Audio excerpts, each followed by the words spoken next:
Hello everyone and welcome back to my YouTube channel with another useful and informative video. So guys, in this video I'm going to show you how to stop Snapchat from deleting messages after 24 hours.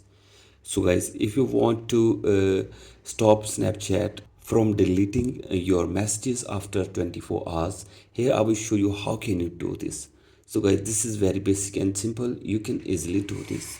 So guys, all you have to do is that simply go back to your home screen first and then go to your Snapchat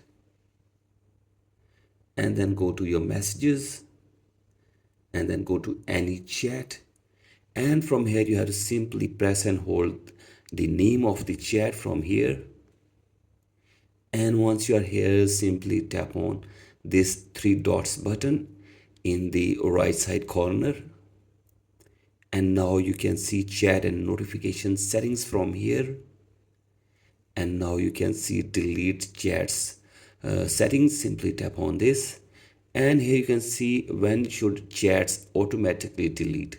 So guys, here you can see the options.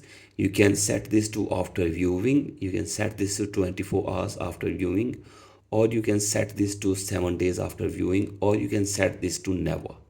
So guys, if you want to set this to never, then the chats will never be deleted from your Snapchat on your messages.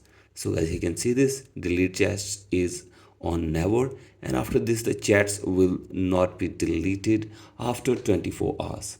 So guys, in this way you can also stop Snapchat from deleting messages after 24 hours. So guys, that's it for today's video. Hope this video helps you. Please like and subscribe to my YouTube channel as well. Thank you.